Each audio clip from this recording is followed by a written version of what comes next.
Mémoire du Sénégal.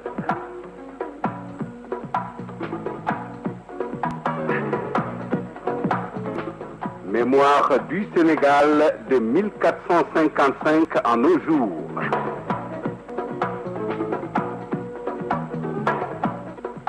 Une production de Radio-Sénégal International présentée par Atoumane Mbaye, conservateur aux Archives nationales. Amis auditeurs de Radio-Sénégal International qui nous écoutez de par le monde, bonjour ou bonsoir selon l'endroit d'où vous nous recevez.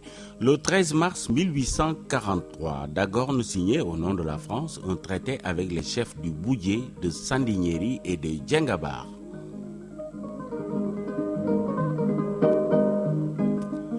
Depuis le XVe siècle, les Portugais remontaient le fleuve Casamance et c'est en 1645 qu'ils fondèrent le comptoir de Ziguinchor.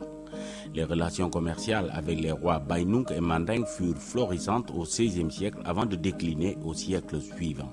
Ziguinchor connut alors un marasme vers 1850 malgré les vains efforts d'Honorio Pereira Barreto, gouverneur de la Guinée portugaise entre 1837 et 1859.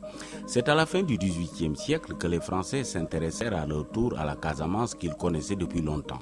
La Révolution et les guerres napoléoniennes retardèrent leur projet d'exploration, mais le calme revenu avec le retour des Bourbons sur le trône, plusieurs missions vinrent visiter les rives du fleuve et le rapport décidèrent les autorités françaises à créer deux comptoirs, Carabane à l'embouchure du fleuve en 1836 et Séyou en 1837 à 150 km en amont sur la moyenne Casamance.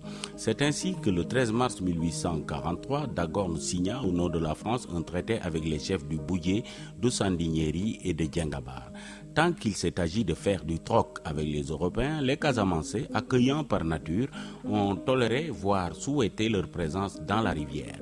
Mais les premières tentatives d'expansion française à partir de 1850 suscitèrent de vives réactions.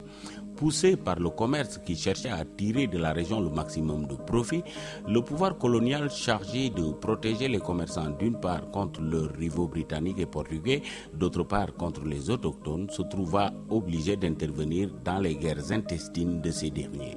Animé par des commerçants entreprenants comme Emmanuel Bertrand Bocandé à partir de 1850 ou des hommes politiques comme Pinet-Laprade à partir de 1859, l'expansion française se heurta aux résistances Diola et Manding. En 1872, les Mandingues firent le siège de la garnison de Séyou. Vaincus mais non soumis, ils l'attaqueront à nouveau en 1882. La répression, plus dure, dirigée par le commandant Dodds, brisera toute nouvelle velléité de résistance armée du peuple casamançais. Appliquant l'adage bien connu de diviser pour régner, les Français utilisèrent dès lors la haine des Peuls pour les Mandingues et réussirent à obtenir l'aide efficace d'un chef Peul rebelle, Alpha Molo Baldé. Amers et découragés, les Mandingues placèrent alors leurs espoirs dans un marabout diakhanké, Fodé Kabadoumbia, qui se signala en Casamance vers 1870 par son prosélytisme guerrier et surtout par sa volonté tenace de détruire Alpha Molo auquel l'opposait une rancune personnelle.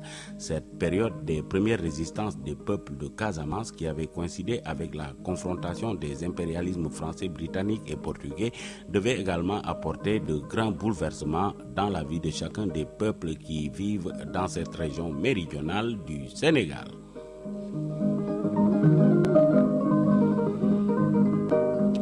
Amis auditeurs, c'était là le seul événement pour la journée du 13 mars. À la prise de son, Salimata Diop, à la présentation, Atoumane Mbaye.